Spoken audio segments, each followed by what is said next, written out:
நிறைய பேர் syllabus explanation video கேட்டிருந்தீங்க. அதுக்காக தான் இந்த வீடியோ. ஒரு சிலபஸ் கொடுத்துருக்காங்க, அந்த சிலபஸ்லேருந்து கொஸ்டின்ஸ் கேட்குறாங்க. அப்போது அந்த சிலபஸை எப்படி புரிஞ்சுக்கிறது அப்படின்னா, அந்த சிலபஸையும் அவங்க கேட்ட கேள்வியும் பொருத்தி பார்க்கணும். அப்போ தான் நமக்கு ஒரு ஐடியா கிடைக்கும், இந்தந்த டாப்பிக்லேருந்து இந்தந்த கேள்விகள் கேட்டிருக்காங்க அப்படின்னு. ஸோ அதனால் நம்ம என்ன பண்ண போகிறோம் அப்படின்னா, 2024 ரீசெண்டாக நடந்த குரூப் 4 எக்ஸாம், அந்த குரூப் 4 எக்ஸாமுடைய கொஸ்டின் பேப்பர் எடுத்துக்க போகிறோம். ஏன்னா அடுத்து நம்ம குரூப் 4க்கு தயாராக போகிறோம். அப்போது இதுக்கு முன்னாடி குரூப் 4ல் எப்படி நடந்திருக்கு அப்படிங்கிற விஷயத்தை கண்டிப்பாக தெரிஞ்சுக்கிறது ரொம்ப அவசியம். இப்போ இந்த 2024 குரூப் 4 கொஷினையும் அந்த கொஷின் எல்லாத்தையும் எடுத்து அது ஒரு சிலபஸில் ஒவ்வொரு தலைப்பின் கீழையும் இந்த கொஷின் இந்த தலைப்பின் கீழே கேட்டிருக்காங்க அப்படிங்கிறத நம்ம இந்த வீடியோவில் பார்க்க போகிறோம். அதை முழுசாக பார்க்கும்போது நமக்கு ஒரு ஐடியா கிடைக்கும், எந்தெந்த ஏரியாவுக்கு வெயிட்டேஜ் கொடுத்துருக்காங்க, எந்தெந்த ஏரியாவை விட்டுருக்காங்க, எதில் அதிகமான கேள்விகள் கேட்குறாங்கங்கிற விஷயங்கள்லாம் நமக்கு தெரியும். அதே மாதிரி சிலபஸில் என்னென்ன பகுதிகள் இருக்குங்கிறதையும் நம்மளால் முழுமையாக புரிஞ்சிக்க முடியும். சிலபஸ் தமிழை பொறுத்த வரைக்கும் 100 கேள்விகள் கேட்குறாங்க. இந்த 100 கேள்விகள் வந்து 3 பகுதியாக பிரிச்சிருக்காங்க, அ, ஆ, இ அப்படிங்கிறது. இதில் இந்த ஆங்கிற பகுதி தான் இலக்கணம், ரொம்ப முக்கியமான பகுதி. 43 கேள்விகள் கேட்டிருக்காங்க இந்த குரூப் 4ல். குரூப் 2லேயும் அதிகமான கேள்விகள் இலக்கணத்தில் தான் கேட்டிருக்காங்க. ஸோ பார்க்கலாம். இந்த இலக்கணம் வந்து 21 பார்ட்டாக இருக்குது, 21 பகுதிகளாக இருக்குது. அந்த 21 பகுதிகளையும் நம்ம பார்க்கலாம். சிலபஸில் முதல்ல இருக்கக்கூடிய பகுதி என்ன அப்படின்னு பார்த்தோம் அப்படின்னா, பொறுத்துக்க கேட்பாங்க. பொறுத்துக்க டைப்பில் தான் கேள்வி இருக்கும். 2 டைப்பில் கேள்வி கேட்பாங்க. இந்த பொறுத்துக்கங்கிறத 2 வகையாக கேட்பாங்க. ஒன்று வந்து என்ன அப்படின்னா, ஒரு பெரும்பாலும் அந்த சொற்கள் கொடுத்து அதோடைய பொருள் கேட்பாங்க, அது ஃபஸ்ட்டு. ரெண்டாவது என்ன கேட்பாங்கன்னா, நூல்களையும் அந்த நூல் ஆசிரியர்களையும் பொறுத்த சொல்லுவாங்க.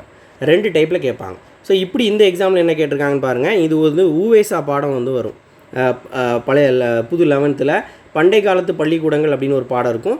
அதில் உள்ள அந்த சொற்கள், அந்த சொற்களுடைய பொருள், சொற்கள் கொடுத்து அந்த பொருள் கேட்குறாங்க. ஸோ இது வந்து இந்த முதல் அடிப்படையில் பொருத்தமான பொருளை தேர்வு செய்யல அப்படிங்கிற அடிப்படையில் கேட்குறாங்க. ரெண்டாவது நூலாசிரியர் அடிப்படையிலையும் கேள்விகள் கேட்டிருந்தாங்க. என்ன இங்கே கேட்டிருக்காங்க பாருங்கள், முல்லைப்பாட்டு, காசி காண்டம், இதெல்லாம் நூல்கள். இந்த நூல்களுடைய ஆசிரியர், முல்லைப்பாட்டுடைய ஆசிரியர் யார்? நப்பூதனார். ஸோ இந்த மாதிரி அந்த நூல்கள் கொடுத்து ஆசிரியர்கள் கேட்குறாங்க. இதுவும் மொதல் டைப்பில் 2வது பிரிவு. இதே மாதிரி நூல்கள் டைப்பில் இன்னொரு கேள்வி கேட்டிருக்காங்க, பொறுத்துக்களை தான் கேட்டிருக்காங்க. பொறுத்துக்களை நூல்கள் கொடுக்குறாங்க, இங்கே ஆசிரியர் கொடுத்து பொறுத்த சொல்கிறாங்க. ஸோ முதல் பகுதியில் 3 கேள்விகள் கேட்டிருக்காங்க. அதில் பொருள் 1, நூல்கள் ஆசிரியர்கள் தலைப்பில் 2 அப்படி கேட்டிருக்காங்க. அடுத்ததாக ரெண்டாவது பகுதி. இந்த 2வது பகுதி என்ன அப்படின்னா, தொடர்பும் அறிதல். இந்த தொடரால் குறிக்கப்படும் சான்றோர். அதாவது ஒரு தொடர் கொடுத்துருவாங்க, அது வந்து ஒன்று அடைமொழியாக இருக்கும், இல்லைன்னா தொடர் இருக்கும். 2 விஷயம், ஒன்று அடைமொழியாக இருக்கும், இல்லை தொடராக இருக்கும். அடைமொழினா அந்த அடைமொழியை குறிக்கக்கூடிய சான்றோர் யார், ஒரு ஆளை பற்றி சொல்லியிருப்பாங்க, அது யாரை நம்ம கண்டுபிடிக்கணும். அதே மாதிரி ஒரு நூலோட சிறப்பு பேர் சொல்லிடுவாங்க, அது யாரை நம்ம கண்டுபிடிக்கணும். ஸோ இந்த மாதிரி கேள்விகள் கேட்பாங்க. இது 2 டைப்பாக இருக்கா. ஸோ இதில் ஃபஸ்ட்டு பாருங்கள், ஒருத்தருடைய சிறப்பை பற்றி சொல்கிறாங்க. ஒரு தொடர் கொடுத்துருக்காங்க, தமிழ் பதிப்புலகின் தலைமகன் அப்படின்னு ஒன்று கொடுத்துட்டு, இது யார் அப்படின்னு கேட்குறாங்க. அந்த சான்றோர் யார் அப்படின்னு நம்ம ஆன்சர் பண்ணணும். ரெண்டாவது என்ன கேட்குறாங்க, அடைமொழியால் குறிக்கப்படும் நூல். அடுத்து இந்த மக்கள் கவிஞர், பகுத்தறிவு கவிஞர், இதுவும் என்னது, குறிக்கப்படக்கூடிய சான்றோர் தான். ஒரு தொடர் கொடுத்து அதோடைய சான்றோர் யாருன்னு கேட்குறாங்க. அதேமாதிரி நூலுக்கு ஒரு அடைமொழி கொடுத்துட்றாங்க. ஒரு அடைமொழி கொடுத்துட்டு, இந்த அடைமொழியால் குறிக்கப்படும் நூல்கள், சிலபஸில் இருக்க அதே வார்த்தையை அப்படியே கொடுக்குறாங்க, அடைமொழியால் குறிக்கப்படக்கூடிய நூல்கள். அப்போது இந்த பகுதி 2லேயும் எத்தனை கேள்வி கேட்டிருக்காங்க? 3 கேள்விகள் கேட்டிருக்காங்க. அடுத்து மூன்றாவது பகுதி என்ன அப்படின்னா, பிரித்து எழுதுக. 2 கேள்விகள் கேட்பாங்க, சில நேரம் ஒரு கேள்வி கேட்பாங்க. அதில் ஒரு கேள்வி கேட்டிருக்காங்க, நீள் உழைப்பு அப்படிங்கிறத பிரித்து எழுதுக. அப்போ புத்தகத்தில் இருக்கக்கூடிய பிரித்து எழுதுக பகுதியை பார்த்தோம் அப்படின்னாலே இந்த பகுதியை நம்ம கவர் பண்ணிடலாம். இப்போ இதுக்கு என்ன பண்ணணும் அப்படின்னா, நூல்கள் ஆசிரியர்கள் படிக்கணும். எல்லா புக்கில் இருக்கக்கூடிய நூல்கள் ஆசிரியர்களும் பொருளும் படிச்சிட்டோம் அப்படின்னா, இதில் முதல்ல கேட்கக்கூடிய 6 கேள்விகளை நம்மளால் அட்டன் பண்ணிட முடியும். அடுத்ததாக எதிர்ச்சொல் கேட்குறாங்க. எதிர்ச்சொல் பெரும்பாலும் 1, 2 தான் கேட்பாங்க. இந்த தடவையும் 1 கேட்டிருக்காங்க. ஊக்கம் அப்படிங்கிறதுடைய எதிர்ச்சொல் என்ன அப்படின்னு கேட்டிருக்காங்க. சோர்வு அப்படிங்கிறது தான் அதோடைய எதிர்ச்சொல். அடுத்து பொருந்தா சொல்லை. புக்கில் வந்து இது வந்து ஒரு புக் பேக் கொஷின் தான். எதிர்ச்சொல் வந்து கம்மியாக தான் கேட்பாங்க, ஆனால் புக்கில் இருக்கிறத கேட்குறதுக்கு வாய்ப்புகள் அதிகம். புக்கில் கம்மியாக தான் இருக்குது. ஸோ அதை தெரிஞ்சு வச்சுக்கிறது நல்லது. இது வந்து 6th இருக்கக்கூடிய ஒரு புக் பேக் கொஷின் தான். இந்த அறிவியல் ஆத்திச்சூடி அந்த புக் பேக்கில் தான் இந்த ஊக்கம் அப்படிங்கிறதோட எதிர்ச்சொல் என்னென்னு கேட்டிருப்பாங்க. ஸோ ஈஸியாக புக்கில் இருக்க சில கொஷின்ஸ்லாம் கேட்குறாங்க. அடுத்து பொருந்தா சொல்லை கண்டறிதல் அப்படிங்கிற தலைப்பு. இந்த பொருந்தா சொல்லை கண்டறிதல் அப்படிங்கிற தலைப்பின் கீழே 2 கேள்வி கேட்டிருக்காங்க இந்த குரூப் 4ல். முதல்ல இந்த இது வந்து ஓரளவு ஒரு வகை கொடுத்து அதில் ஏதாவது ஒன்று பொருந்தாது அப்படின்னு கேட்பாங்க. நிறையா டைம் வந்து குச்சியலுகரமில் ஒரு வகையை மட்டும் தனியாக கொடுத்துட்டு மற்ற 3ம் ஒரே வகையாக கொடுப்பாங்க. இப்போ வந்து இந்த பாவகை 4 பாவகைக்கு 4 ஓசை இருக்கும், அதில் ஒன்றை மட்டும் தவறாக கொடுத்து கேட்குறாங்க. அடுத்ததாக இது என்ன அப்படின்னா அடிக்கடி கேட்குற விஷயம், கடல், அடுத்து அந்த கப்பல் பற்றி கடல் கப்பல் அதோடைய பெயர்களை கொடுத்து கேட்பாங்க. இதில் பொருந்தாத வார்த்தை எது அப்படிங்கிறது. ஆறுங்கிறது தான் கடலுக்கு பொருந்தாது, கடல், பறவை, ஆழி எல்லாமே பொருந்தும். ஸோ இதெல்லாம் வந்து பாடத்திலே இருக்குது. பாடத்தில் இருக்கக்கூடிய விஷயத்தை தான் கேள்வியாக கேட்பாங்க இந்த பகுதியிலையும். இப்போ இதுலேயும் இந்த ஓசை வந்து பாவகைகள் அப்படிங்கிற தலைப்பில் இருக்கும். வெண்பாவுடைய ஓசை, செப்பல் ஓசை, இந்த ஆசிரியப்பாவின் ஓசை, அகவல் ஓசை, இப்படி கொடுத்துருப்பாங்க. ஸோ அந்த பாடத்தில் இருக்கிறத இங்கே பொருந்தா சொல்லாக கேட்குறாங்க. ஸோ பொருந்தா சொல்ல 2 கேள்வி கேட்டிருக்காங்க. அடுத்ததாக 6வது பகுதி ரொம்ப முக்கியமான பகுதி, பிழை திருத்தம் பகுதி. இந்த பிழை திருத்தம் எப்படின்னா, முதல்ல சந்தி பிழை திருத்துதல், 2வது ஒருமை பன்மை பிழை திருத்துதல், 3வது மரபு பிழை, 4வது வலுவுச்சொல் நீக்குதல், 5வது பிறமொழி சொற்களை நீக்குதல். இதில் என்னென்னா இந்த சந்திப்பிழை கேட்குறாங்க, ரிப்பீட்டடாக கேட்குறாங்க, ஒருமை பன்மை திரும்ப கேட்குறாங்க, மரபு பிழைகள் கேட்குறாங்க.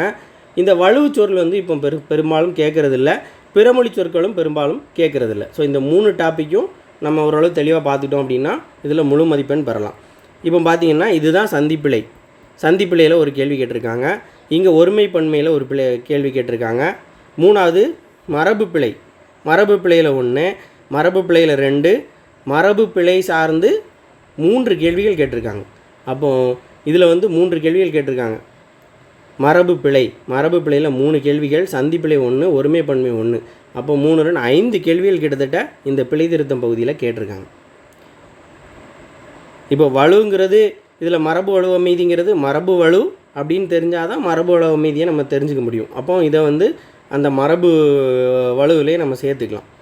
அடுத்து 7வது கேள்வி, ஆங்கில சொல்லுக்கு நேரான தமிழ் சொல்லை அறிதல். ஸோ எல்லாமே புக்கில் இருக்கக்கூடிய அந்த மொழித்திறன் பயிற்சியில் இருக்கக்கூடிய பகுதிகளில் பெரும்பாலும் கேள்விகள் கேட்குறாங்க. ஆங்கில சொல்லுக்கு நேரான தமிழ் சொல்லை அறிதல். ஒரு ஆங்கில சொல் கொடுத்துருவாங்க, அதுக்கு தமிழ் சொல் கேட்பாங்க. இது ரிப்பீட்டடாக கேட்டுகிட்டே இருக்காங்க. சில நேரங்களில் 2 கேள்விகள் வருது, சில நேரம் ஒரு கேள்விகள் கேட்குறாங்க. ஆனால் ஒரு கேள்வி கண்டிப்பாக இருக்குது. இது வந்து புக் பேக்கில் கலைச்சொல் அறிவோம் அப்படின்னு ஒரு டாபிக் இருக்கும். அதில் ஒரு 4 இங்கிலீஷ் வேர்டும் அதுக்கு தமிழ் அர்த்தமும் கொடுத்துருப்பாங்க. அதை பார்த்துக்கிட்டாலே பெரும்பாலும் போதும். புக்கில் இருக்கிறதா தொடர்ந்து கேட்குறாங்க. அடுத்து ஒலி வேறுபாடு அறிந்து பொறுத்துறது. ஸோ அந்த ஒலி அந்த ஒரே அந்த என்ன சொல்லுவாங்க, மயங்கொலி அப்படின்னு சொல்லுவாங்க. ஒரே மாதிரியான உச்சரிப்பு இருக்கும், ஆனால் அந்த வார்த்தை வேறு மாதிரி இருக்கும், அதோடைய பொருள் வேறு மாதிரி இருக்கும். அதை தெரிஞ்சுக்கிறது என்ன அப்படின்னா ஓல்டு 11லாம் இருக்கும், ஓல்டு 11th 12th, அதே மாதிரி புது புக்லேயும் நிறைய இடங்கள்ல இருக்குது. ஸோ இதில் இந்த ஒரே மாதிரியான வார்த்தைகள் அதுக்கு பொருள் என்னன்னு தெரிஞ்சுக்கிட்டோம் அப்படின்னா நம்ம ஆன்சர் பண்ண முடியும். ஸோ இதுலேயும் ஒரு கேள்வி வந்து கேட்டிருக்காங்க. அடுத்து ஓரெழுத்து ஒரு மொழி, ரொம்ப முக்கியமான டாபிக்.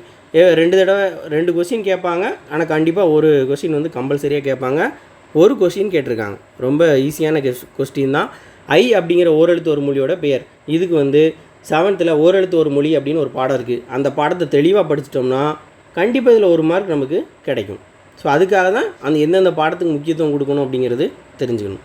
அடுத்து வேர்ச்சொல்லை தேர்வு செய்தல். ஒரு சொல் கொடுத்துருவாங்க, ஒரு வினைமுற்றோ ஒரு சொல்லை கொடுத்துருவாங்க, அது கொடுத்துட்டு எது வேர்ச்சொல்னு நம்ம கண்டுபிடிக்கணும். ஸோ அதுதான் 10வது டாபிக். அப்படி அடிப்படையில் 1 கேட்குறாங்க. அதே மாதிரி 2வது என்ன அப்படின்னா வேர்ச்சொல் கண்டுபிடிக்க சொல்லியிருக்காங்க. அடுத்து வேர்ச்சொல்லை கொடுத்துட்டு இதெல்லாம் கண்டுபிடிக்க சொல்லியிருக்காங்க. வினைமுற்று, வினை எச்சம், வினையால் அணையும் பெயர், தொழில் பெயர். இந்த 4ல் ஏதோ ஒன்று கேட்பாங்க. முதல்ல வேர்ச்சொல் கொடுத்துருக்காங்க, வா அப்படின்னு ஒரு வேர்ச்சொல் கொடுத்துட்டு வினை முற்று கேட்டிருக்காங்க. அடுத்து இங்கே என்ன கேட்டிருக்காங்க, வினையால் அணையும் பெயர் கேட்டிருக்காங்க. வினையால் அணையும் பெயர் இங்கே இருக்கா, வினையால் அணையும் பெயர் கேட்டிருக்காங்க. அப்போ வேர்ச்சொல் கொடுத்தாலே இந்த 4ல் ஏதோ ஒன்று தான் கேட்பாங்க சிலபஸ் அடிப்படையில். அப்போது இதில் மட்டும் வேர்ச்சொல் அடிப்படையில் வேர்ச்சொல் கண்டுபிடிக்கிறதுக்கு ஒரு கேள்வி, வேர்ச்சொல்லிருந்து வினைமுற்று கண்டுபிடிக்கிறது, வினையால் அணையும் கண்டுபிடிக்கிறது, அப்படி 2. மொத்தம் வேர்ச்சொல் தொடர்பான கேள்வியை 3 கேள்வி கேட்டிருக்காங்க. அடுத்து அகரவரிசையை வந்து 2 கேள்வி கேட்டிருக்காங்க. பெரும்பாலும் ஒன்று ஈஸியாக இருக்கும், ஒன்று கன்ஃபியூஸ் பண்ணுற மாதிரி அப்படி தான் கேட்குறாங்க. அகரவரிசையிலேருந்து இந்த டைம் 2 கேள்விகள் கேட்டிருக்காங்க. அடுத்ததாக 13வது கேள்வி, சொற்களை ஒழுங்குபடுத்தி சொற்றொடர் ஆக்குதல். ஸோ இதுவும் புக்கில் இருக்கிற அந்த திருக்குறள்லேருந்து தான் கேட்டிருக்காங்க. ஸோ ஒரு சொல் கொடுத்துருவாங்க, அதை மாற்றி கொடுத்துருப்பாங்க, அதை ஒழுங்குபடுத்தி நம்ம ஒரு சரியான வார்த்தையாக அமைக்கணும். இதில் ஒரு கேள்வி கேட்டிருக்காங்க. அடுத்து பெயர் சொல்லுடைய வகை அறிதல். இதுலேருந்து கண்டிப்பாக ஒரு கேள்வி இருக்கும். இலக்கணத்தில் பெயர் சொல் அப்படிங்கிற பாடம் எங்கெல்லாம் இருக்கோ அதை தேடி படிச்சுக்கிட்டீங்க அப்படின்னா இதில் முழு மதிப்பெண் பெறலாம். ஸோ மல்லிகை சூடினால் அப்படிங்கிறது என்ன பெயர்னு கேட்டிருக்காங்க. பெயர் சொல்லுடைய ஆகு பெயரில் தான் இதில் பெயரில் உள்ள அந்த 6 வகை பெயர்கள் இருக்குது அப்படி தானே.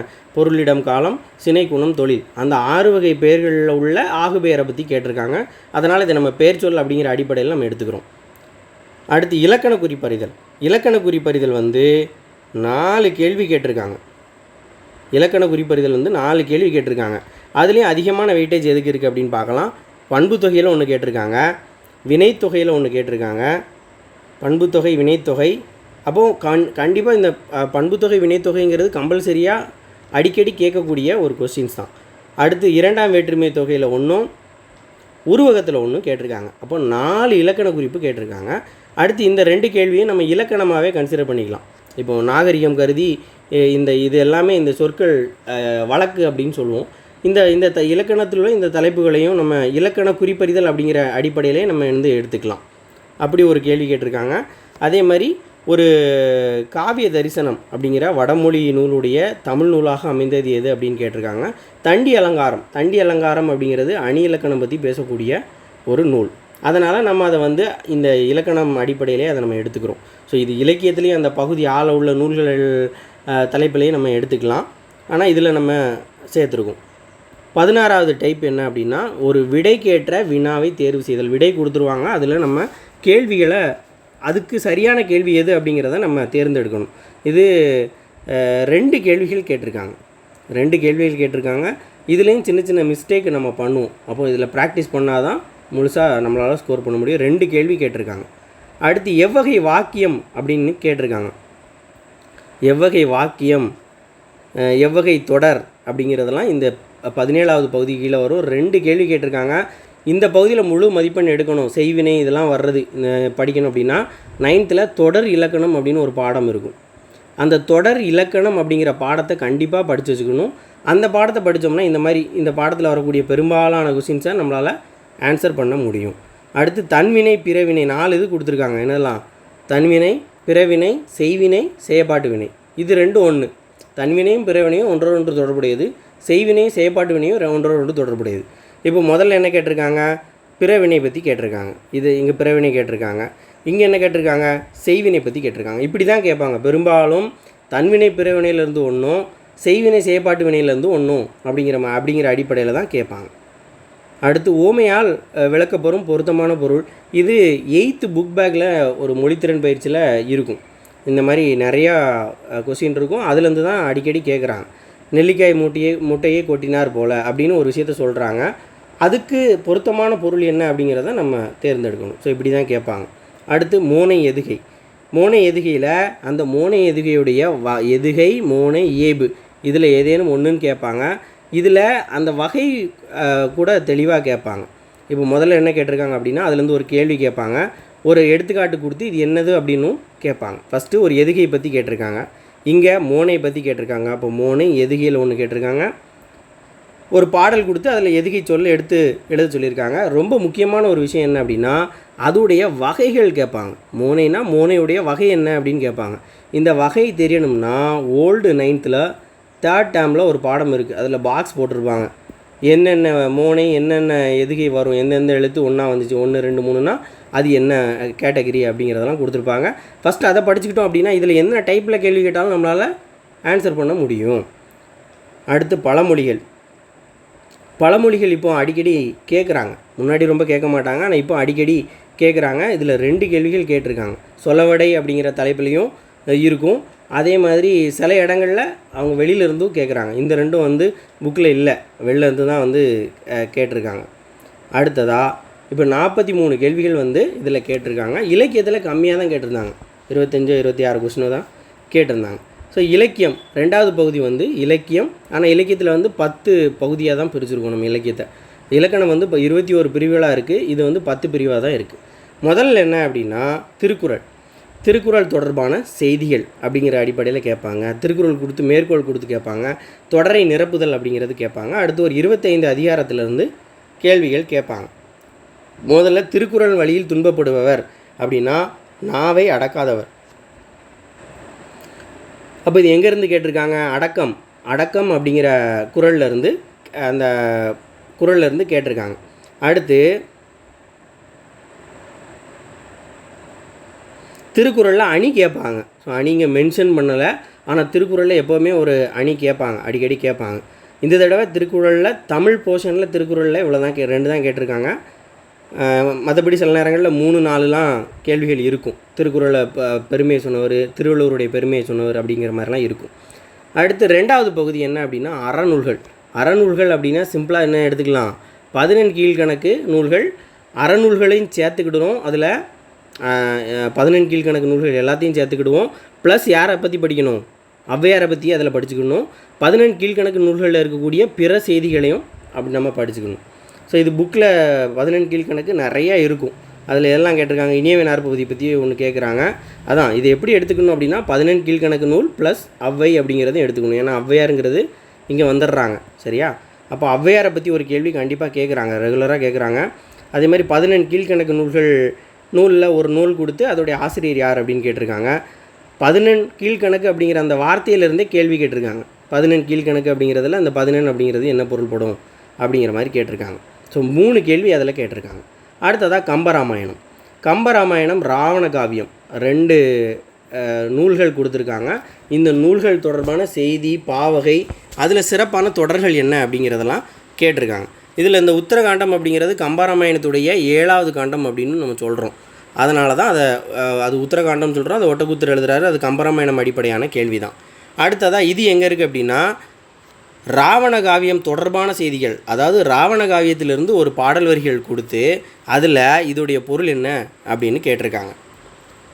ஸோ இதில் 2 கேள்வி. அடுத்து வெண்பாவுக்குரிய ஓசை. நம்ம இந்த பாவகை அப்படின்னு ஒன்று இருக்குல்ல, ஸோ இந்த பாவகைங்கிறது சிலபஸில் இங்கேயே நம்ம படிச்சுக்கலாம். பாவகைன்னு கொடுத்துருக்கிறதுனால ஒட்டுமொத்தமாக எல்லாத்தையும் இங்கேயே படிச்சுக்கலாம். அப்போ இந்த பாவகை அப்படிங்கிறதும் வெண்பாவுக்குரிய ஓசை அப்படிங்கிறது செப்பல் ஓசை. இதை இலக்கணமாகவும் நம்ம படிச்சுக்கலாம், இல்லை இந்த பகுதியிலையும் சேர்த்து படிச்சுக்கலாம். அடுத்ததாக 8 தொகை நூல். 10 பாட்டு 8 தொகை. 10 பாட்டு 8 தொகை ரொம்ப முக்கியமானது. அதுலேயும் முக்கியமானது என்னது? புறநானூறு. புறநானூறு அப்படிங்கிறதுல ஒரு கேள்வி கேட்டிருக்காங்க. அடுத்து இது 8 தொகையில் புறநானூரில் ஒரு கேள்வி கேட்டிருக்காங்க. முல்லைப்பாட்டு 10 பாட்டில் ஒரு கேள்வி கேட்டிருக்காங்க. அதோட பொருள் என்னன்னு கேட்டிருக்காங்க. நனந்தலை உலகம் அப்படிங்கிறதுடைய பொருள் என்னன்னு கேட்டிருக்காங்க. இந்த முல்லைப்பாட்டு புக்கில் வந்ததுக்கப்புறம் முல்லைப்பாட்டிலேருந்து ஏதாவது ஒரு கேள்வி வந்துக்கிட்டே இருக்குது. ஸோ அந்த 10th உள்ள முல்லைப்பாட்டு பாடத்தை கண்டிப்பாக படிச்சுக்கோங்க. 2 கேள்வி தான் கேட்டிருக்காங்க. ஒன்று வந்து 8 தொகையில் ஒன்று, 10 பாட்டில் ஒன்று கேட்டிருக்காங்க. அடுத்து 5வது டாபிக் என்ன அப்படின்னு பார்த்தோம் அப்படின்னா இந்த 50 காப்பியங்கள். 50 காப்பியங்களும் 5 காப்பியங்களையும் இங்கே கொண்டு வந்துடுறாங்க. அட்லீஸ்ட் அந்த 50 காப்பியங்களுடைய ஆசிரியர்கள் யார், அந்த நூல் எதை பற்றினது, அதே மாதிரி 5 காப்பியங்கள் யார், அதோடைய ஆசிரியர்கள் யார், அது என்ன சொல்லுது, இந்த மாதிரி விஷயத்தை பேசிக்காக தெரிஞ்சுக்கிட்டோம் அப்படின்னா, அதோடைய சிறப்பு பேர்கள் தெரிஞ்சுக்கிட்டோன்னா இந்த பகுதியில் முழுமையாக மதிப்பெண் பெறலாம். இப்போ முதல்ல என்ன கேட்டிருக்காங்க? இந்த தடவை 5 காப்பியங்களை பற்றி எதுவுமே கேட்கல. 2மே எது? ஒன்று சிலப்பதிகாரம் பற்றி கேட்டிருக்காங்க, ஒன்று இதுவும் சிலப்பதிகாரம் தானே, அந்த மணிமேகலையா, மணிமேகலை. அதில் அந்த பின்னாடி இருக்கக்கூடிய பொருள் இருக்கும். ஒரு நகரத்தில், அந்த புகார் நகரத்தில் எல்லோரும் இது பண்ணுவாங்க. அந்த இடத்துல இருக்கக்கூடிய அந்த எண்ணெய் விற்கிறவங்க, நெய் விற்கிறவங்க, சாலியர், இவங்கள பற்றிலாம் அதில் சொல்லியிருக்கும். ஸ்கூல் புக்கில் 10th and 9th தெரில, அந்த பாடத்தில் இருக்கும். ஸோ இது 2மே வந்து சிலப்பதிகார மணிமேகலை தொடர்பானது தான் கேட்டிருக்காங்க. 5 காப்பியங்களில் இந்த டைம் கேட்கல. அடுத்ததாக இந்த பெரிய புராணம், 4000 பொருந்தம், அந்த நம்ம என்ன சொல்கிறது, பக்தி இலக்கியங்கள். பெரிய புராணம் 4000, இது வந்து நாயன்மார்களுடையது, ஆழ்வார்களுடையது. இது வந்து சிவபெருமானுடைய திருவிளையாடல். அடுத்ததாக கிறிஸ்தவ காப்பியம் 1, இஸ்லாமிய காப்பியம் 1. ஸோ இது வந்து முழுக்க மதம் சார்ந்த ஒரு இலக்கியங்களை பற்றி கேட்குறாங்க. முதல்ல என்ன அப்படின்னா ஓங்கு தண்டனை சூழ் நீப வனத்தை நீந்து ஒருபோதேனும் அப்படிங்கிறது எங்கே இருக்குது அப்படின்னா திருவிளையாடல் புராணத்தில் இருக்குது. திருவிளையாடல் புராணத்தில் ஒரு பாடல் வரி கொடுத்துட்டு அதில் ஒரு பொருள் என்ன அப்படின்னு கேட்குறாங்க. அடுத்து தேம்பாவணியை பற்றி எந்த கேள்வி கேட்டிருந்தாங்க அப்படின்னா 3 கேள்விகள் கேட்டிருந்தாங்க. 2 கேள்விகள் கேட்டிருந்தாங்க. என்ன அப்படின்னா தேம்பாவணியுடைய பாட்டுடை தலைவன் யார், கிறிஸ்துவின் வருகை அறிவித்த முன்னோடி யார். இது வந்து அந்த பாடத்தில் டெப்த்தாலாம் இல்லை, அந்த நூலுடைய நூல்வெளியும் இதையும் நம்ம படிச்சிருந்தாலே, இதெல்லாம் அந்த இன்ட்ரொடக்ஷனையும் படிச்சிருந்தாலே இந்த பகுதியில் முழுமையாக மதிப்பெண் பெற முடியும். நீங்கள் நல்லா பார்த்துக்கிட்டீங்கன்னா நிறைய பேர் என்ன சொன்னாங்க அப்படின்னா இது நிறையா கிறிஸ்தவர்களை பற்றி நிறையா கேள்வி டிஎம்கே இருக்கிறதுனால அப்படி கேட்குறாங்க அப்படிங்கிற ஒரு விஷயத்தெல்லாம் முன்வைக்கிறாங்க. ஆனால் இது அடிப்படையில் பார்க்கும்போது இப்படி தான் கொஸ்டின் ஃப்ரேம் பண்ணுவாங்க. ஒன்று தேம்பாவணியில் இந்த டைம் எடுத்திருக்காங்க அப்படின்னா அடுத்த டைம் பெரிய புராணத்தில் எடுப்பாங்க, அதுக்கப்புறம் 4000 திவ்ய பிரபந்தத்தில் எடுப்பாங்க. அப்பரை பற்றிலாம் இது வரைக்கும் 3 கேள்விகள்லாம் தாண்டி கேட்டிருக்காங்க ஒரே டைம். திருமூலரை பற்றி 3 கேள்விகள்லாம் கேட்டிருக்காங்க. அப்போ அதுக்காக இந்து இலக்கியத்தை பற்றி தான் கேட்குறாங்க அப்படின்னு சொல்ல முடியுமா? அப்படி கிடையாது. அந்த சிலபஸ்க்குள்ளே எடுக்கும்போது அது ஒரு கொஸ்டின் முன்ன பின்ன வரும். ஒரு கொஸ்டின் கேட்டிருந்தால் பிரச்சனை இல்லை, கூட ஒரு கொஸ்டின் கேட்டதுனால அதை வந்து ஒரு பெரிய இஷ்யூவாக ஆக்கிட்டாங்க. ஸோ அது புரிதல் இருக்கணும். இப்போ சிலபஸில் இந்த அடிப்படையில் கேட்குறாங்க அப்படின்னு. இப்போ நீங்கள் குரூப் 2வில் பார்த்தீங்கன்னா தேம்பாவணிலேருந்து கேள்வியே கேட்கல. குரூப் 2 எடுத்துக்கிட்டிங்கன்னா அந்த தேம்பாவணிலேருந்து கேள்வியே கேட்கல. அடுத்து 7வது கேள்வி சிற்றிலக்கியங்கள். இந்த சிற்றிலக்கியங்கள் கூட இந்த முத்தொள்ளாயிரம் வந்துடும், அப்படி தானே? முத்தொள்ளாயிரத்தையும் நம்ம படிக்கணும். மற்ற எல்லாமே வந்து சிற்றிலக்கியத்தில் உள்ளது தான்.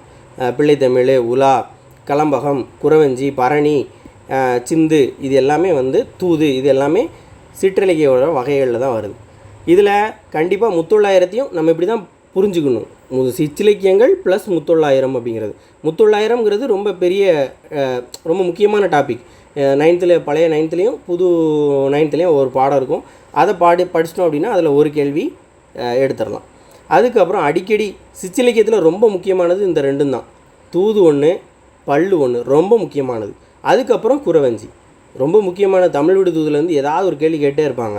அதுக்கப்புறமா பல்லுலேருந்தும் கேள்விகள் கேட்பாங்க. அதுக்கப்புறம் கேட்கக்கூடிய முக்கியமான டாபிக்னு பார்த்தோம்னா குறவஞ்சியில் அதிகமாக கேட்பாங்க, கலம்பகத்துலேயும் சில நேரங்களில் கேட்பாங்க. ஆனால் அதிக முக்கியத்துவம் பல்லுவுக்கும் தூதுவுக்கும் தான் இருக்கும். 3 கேள்விகள் சிற்றிலக்கியம் தொடர்பாக கேட்டிருக்காங்க. அடுத்ததாக 8வது பகுதி என்ன அப்படின்னா மனோன்மணியம், பாஞ்சாலி சபதம், குயில் பாட்டு, இரற்ற மொழிதல்ங்கிறது ரொம்ப முக்கியம். காலமேக புலவரையும் அழகிய சொக்கநாதரை பற்றியும் அடிக்கடி கேட்பாங்க. இந்த எக்ஸாமில் என்ன கேட்டிருக்காங்க அப்படின்னா மனோன்மணியத்துலேருந்து ஒரு கேள்வி, காலமேக புலவரை பற்றி ஒரு கேள்வி. இதை 2 மேக்ஸிமம் இப்படி தான் கேட்பாங்க. ஒன்று காலமேக புலவரையோ அழகிய சொக்குநாதரையோ அந்த இரற்ற மொழிதல் பார்ட்டு அதுலேருந்து ஒரு கேள்வி கேட்பாங்க. இந்த மனோன்மணியம், பாஞ்சாலி சபதம், குயில் பாட்டிலேருந்து ஒரு கேள்வி கேட்பாங்க. ஸோ இப்படி 2 பிரித்து இதில் 2 கேள்விகள் கேட்டிருக்காங்க. அடுத்ததாக சித்தர் பாடல்கள். இதில் தான் இந்த நாட்டுப்புற பாடலும் கேட்பாங்க. நாட்டுப்புற பாடல் தொடர்பான கேள்வியும் கேட்பாங்க, சித்தர் பாடல்கள் தொடர்பான கேள்வியும் கேட்பாங்க.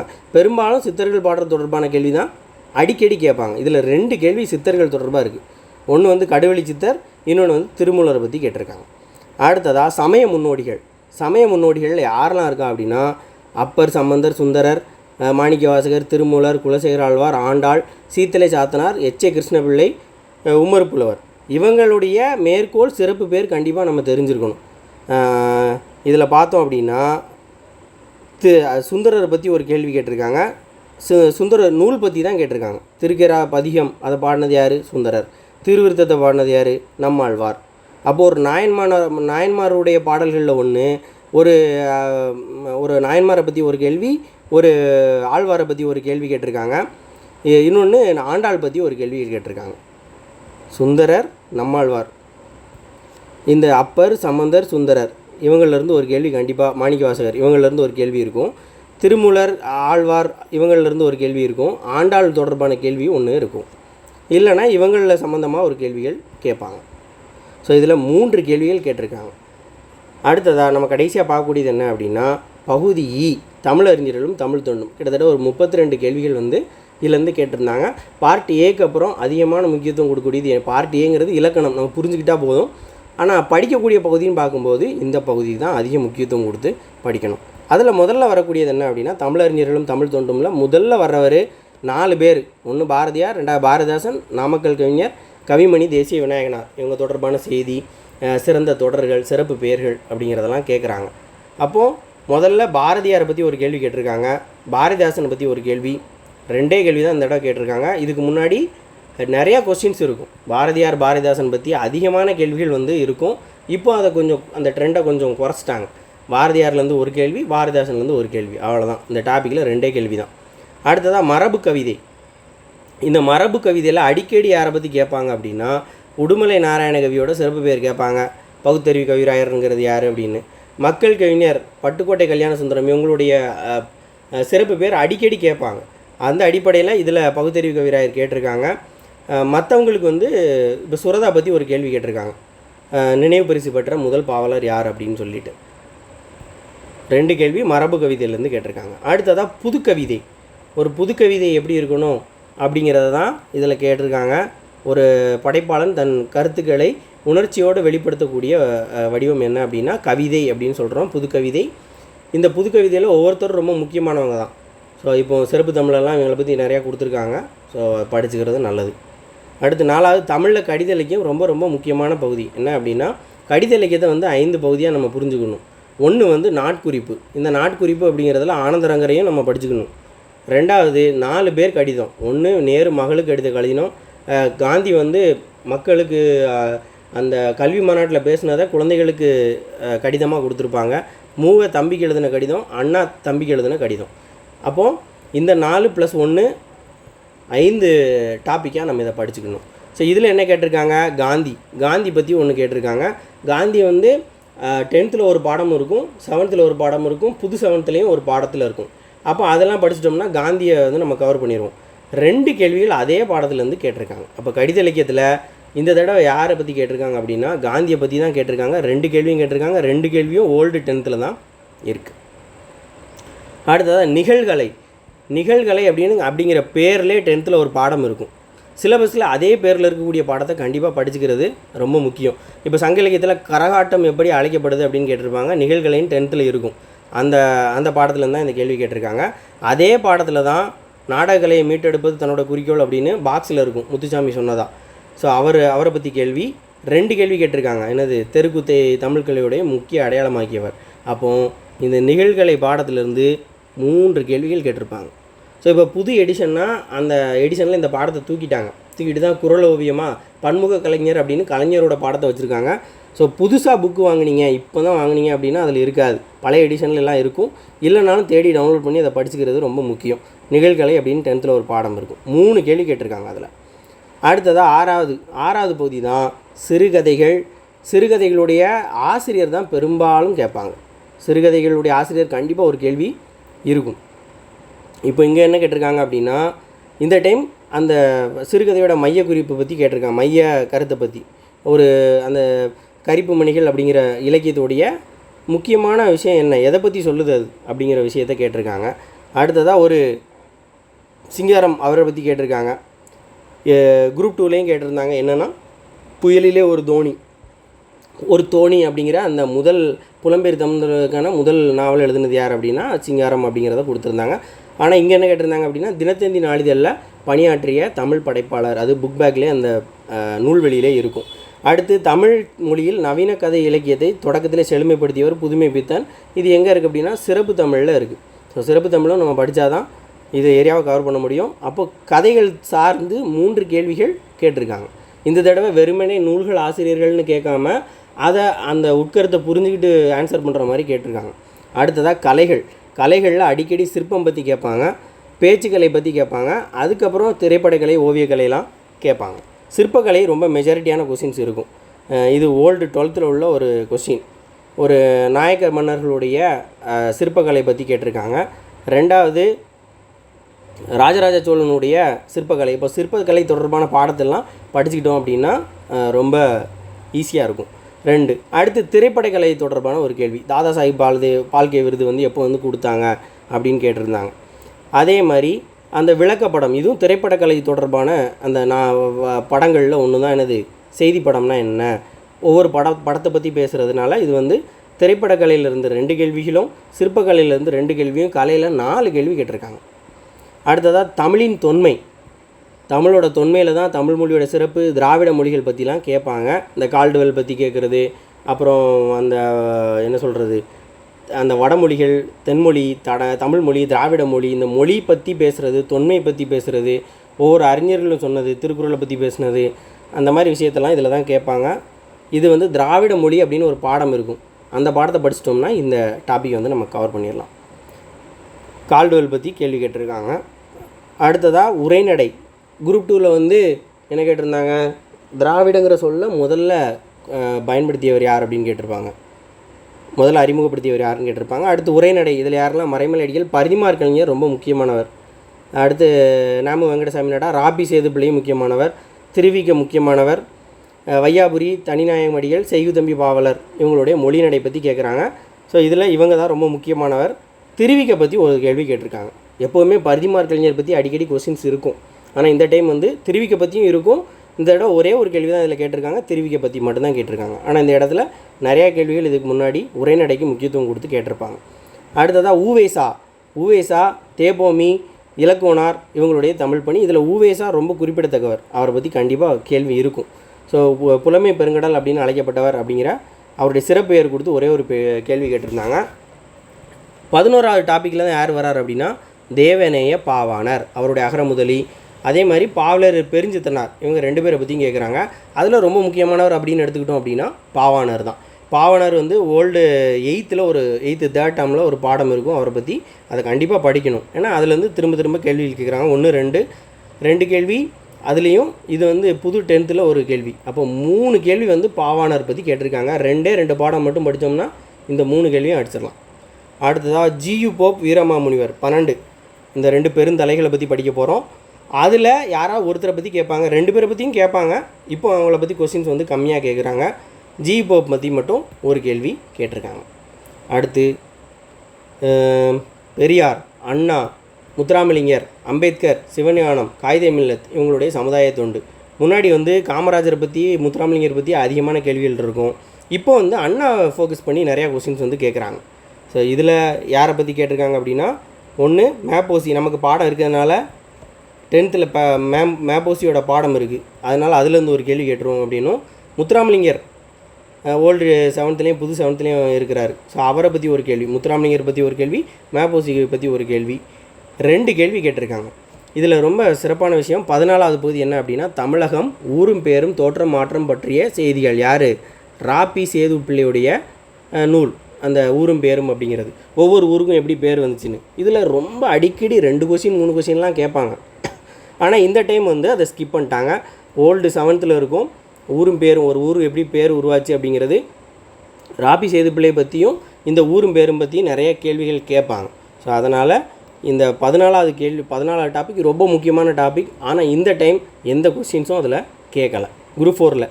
அடுத்து 15 என்ன அப்படின்னா உலகளாவிய தமிழர்கள் சிறப்பும் பெருமையும் தமிழ் பணியும். இது வந்து ஓல்டு புக்கில் இதே பேரில் ஒரு பாடம் இருக்குது. உலகளாவிய தமிழர்கள் சிறப்பும் அப்படின்னு ஒரு பாடம் இருக்குது.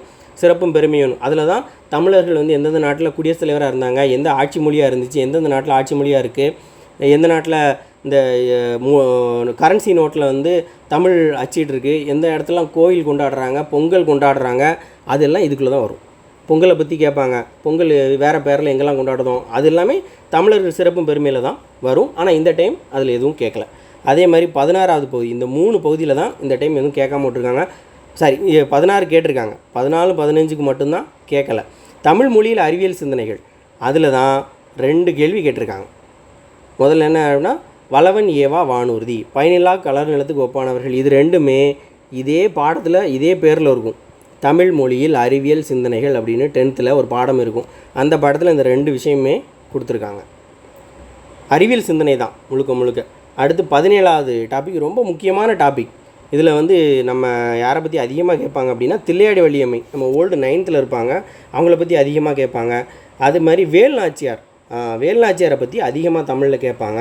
அதுக்கப்புறம் இப்போ 9th அந்த பாடம் இருக்குல்ல, முத்துலட்சுமி அம்மையார், அவங்கள பற்றியும் கேட்டுட்டு இருந்தாங்க. இந்த குரூப் 4ல் ஏதோ இந்த டாப்பிக்கை வந்து கேட்கல, இந்த டாப்பிக்கில், ஏன்னா கிராமர்லேயே நிறைய கேட்டதுனால இதை விட்டாங்க. அடுத்து 18வது கேள்வி தமிழர் வணிகம் தொல்லியல் ஆய்வு கடற்பயணங்கள். இந்த என்னது முன்னீர் வழக்கம் மகடோடு இல்லை, அதே மாதிரி எந்த நாட்டிலலாம் வணிக தொடர்பு வச்சுருந்தாங்க, இந்த மாதிரி விஷயங்கள். தொல்லியல் ஆய்வு அந்த ஆதிச்சநல்லூர் பற்றி கேட்குறது, அரிக்கமேடு பற்றி கேட்குறது, அதெல்லாம் புக்கில் ஒவ்வொரு பாயிண்ட் இருக்கும் அகலாய்வு அப்படிங்கிற ஒரு பாடத்தில். ஸோ அதெல்லாம் இதில் கேட்பாங்க. தமிழர்கள் வணிகம் வந்து நேர்மையாக செஞ்சாங்க, அதில் வணிகத்தை பற்றி சொல்லக்கூடிய நூல்கள் எல்லாமே இந்த பகுதியின் கீழே கேட்பாங்க. ஸோ இந்த டைம் அதில் எதுவுமே கேட்கல. அடுத்து ரொம்ப முக்கியமான டைப்பு கொஸ்டின் என்ன அப்படின்னா 9th 3rd டேர்மில் 2nd டேர்மில் ஒரு பாடம் இருக்குது, நோய் தீர்க்கும் மூலிகைகள் அப்படின்னு ஒரு பாடம். அதுக்கு முன்னாடி உணவே மருந்துன்னு ஒரு பாடம். இது 2யும் படிச்சிட்டோம்னா இதுலேருந்து கண்டிப்பாக ஒரு கேள்வி கேட்பாங்க. சில நேரத்தில் 2 கேள்விகள்லாம் கேட்டிருக்காங்க, 3 கேள்விகள்லாம் கேட்டிருக்காங்க ஒரே எக்ஸாமில். இதில் அந்த மஞ்சள் காமாலைக்கு மருந்தாக பயன்படுத்துறது என்னன்னு கேட்டிருக்காங்க. ஒரு சின்ன ட்விஸ்ட் என்ன அப்படின்னா அந்த எல்லா பேரையும் கொடுத்துட்டு கடைசி 3 கொடுத்துருக்காங்க. நம்ம கீழா நெல்லின்னு படிச்சிருப்போம், டக்குன்னு அடிச்சிடக்கூடாது. ஸோ அந்த மாதிரி தான் கேட்பாங்க. அடுத்ததாக 20வது கேள்வி என்னென்னா சமய பொதுமை தொடர்பான கேள்வி. தாய்மானவர் ராமலிங்க அடிகளார் திருவிக்க. திருவிக்க வந்து 2 இடத்துல வருவார். ஒன்று வந்து உரைநடை தொடர்பாக வருவார், இன்னொன்று வந்து சமய பொதுமை, அந்த பொதுமையை பற்றி பேசுகிறதுனாலையும் வருவார். அதில் இந்த தடவை கேள்விகள் கேட்கல. இந்த பார்ட்டு சியில் எல்லாத்தையும் தொட்டுருவாங்க மேக்ஸிமம். ஆனால் இந்த டைம் ஒரு 3-4 பகுதியை விட்டுட்டாங்க. அடுத்ததாக நூலகம் தொடர்பான செய்தி. நூலகம் தொடர்பான செய்தி என்ன அப்படின்னா, இது வந்து ஓல்டு 10th புக்லேயும் இருக்குது, புது புக்லேயும் அந்த 9th அண்ணா பாடத்துக்கு பின்னாடி இருக்குது. அதே மாதிரி சில நூலகங்கள் பற்றி கொடுத்துருக்கக்கூடிய ஒரு பாடம் இருக்கும், அதுலேயும் கொடுத்துருப்பாங்க. அதை முழுசாக படிச்சிட்டோம் அப்படின்னா இந்த டாப்பிக்கில் முழு மார்க் எடுத்துடலாம். அப்போ இதில் நூலகத்தில் 2 கேள்வி கேட்டிருக்காங்க. நூலகம் தொடர்பாக 2 கேள்விகள் வந்து கேட்டிருக்காங்க. மிக பழமையான நூலகம் எது, முதல் பொது நூலகம் எது, அதேமாதிரி அந்த நூலகர் ரங்கநாதன் அவரை பற்றி கேட்பாங்க, அந்த நாள் பற்றி கேட்பாங்க, இந்த அண்ணா நூற்றாண்டு நூலகத்தை பற்றி கேட்பாங்க. இது எல்லாமே நூலகத்துக்கு கீழே தான் இந்த கேள்விகள்லாம் கேட்பாங்க. நான் சிலபஸில் இருந்து வெளியில் போய் எடுத்திருக்காங்க அப்படின்னு நினைக்கிற ஒரு கேள்வி தமிழில் இந்த கொஸ்டின் மட்டும்தான். ஏன்னா இது புக்கில் 9th இருக்கும். 9th வந்து அந்த கண்டுபிடிப்புகள் பற்றி இருக்கும். இது என் சிலபஸில் எங்கே பொருத்தி பார்த்தாலும் அது கனெக்ட் ஆகலை. ஒவ்வொரு புக்கில் இருக்குங்கிற அடிப்படையில் இதை எடுத்திருக்காங்க அப்படின்னு நம்ம புரிஞ்சுக்கிடுவோம். அவ்வளோதான். மேக்ஸிமம் இப்படி எடுக்க மாட்டாங்க. ஆனால் புக்கில் இருக்கிறத படித்தே ஆகணுங்கிறதுக்கான விஷயந்தான் இது. புக்கில் என்ன இருந்தாலும் தமிழ் புக்கு பொறுத்த வரைக்கும் சிலபஸ் பார்த்து படிக்கிறது முக்கியம்தான். ஆனால் புக்கில் இருக்க எல்லாத்தையும் கண்டிப்பாக படிச்சிடணும். எப்படியாவது சிலபஸ்க்குள்ளே கொண்டு வந்துடுவாங்க. இந்த ஒரு பாடமும் நிறைய பேர் சிலபஸில் இல்லைங்கிறதுக்காக படிக்காமல் விட்டுருந்தாங்க. ஆனால் இதை கொஸ்டினாக வந்து கேட்டிருந்தாங்க. ஸோ அதனால் தமிழ் பொறுத்த வரைக்கும் புக்கில் இருக்கிறதையும் படிச்சுக்கலாம். சிலபஸ் வைஸ் நீங்கள் கனெக்ட் பண்ணி ரிவிஷன் பண்ணிங்க அப்படின்னா தமிழ் வந்து ரொம்ப ஈஸியாக நம்மளால் கவர் பண்ண முடியும். போர்ஷன் நிறையா இவங்க எடுக்கிறது 6லேருந்து 12th வரைக்கும் ஓல்டு புக்கு, புது புக்கு, சிறப்பு தமிழ்லாம் எடுக்கிறாங்க. ஸோ அதனால் இப்போ போர்ஷன் பெருசு தான். ஆனாலும் என்ன செய்ய, நமக்கு வந்து இதில் போய் ஆகணும் அப்படின்னா அதை கிளியர் பண்ணி தான் ஆகணும். அப்போ அடுத்து என்ன, அதை எப்படி கிளியர் பண்ணுறது அப்படிங்கிறத யோசிக்கிறது தான் பெட்டர். ஸோ புக்கை வந்து வரிசையாக படிங்க. அது ஒரு டாபிக் இருக்குன்னா அது என்ன அடிப்படையில் சிலபஸில் வருது, எது எப்படி கேட்குறாங்க அப்படிங்கிறதையும் பார்த்தோம் அப்படின்னா நமக்கு ஈஸியாக புரிஞ்சிடும். ஸோ இந்த வீடியோ வந்து உங்களுக்கு பயனுள்ளதாக இருக்கும் அப்படின்னு நம்புகிறேன். அடுத்த வீடியோவில் சந்திக்கலாம். நன்றி.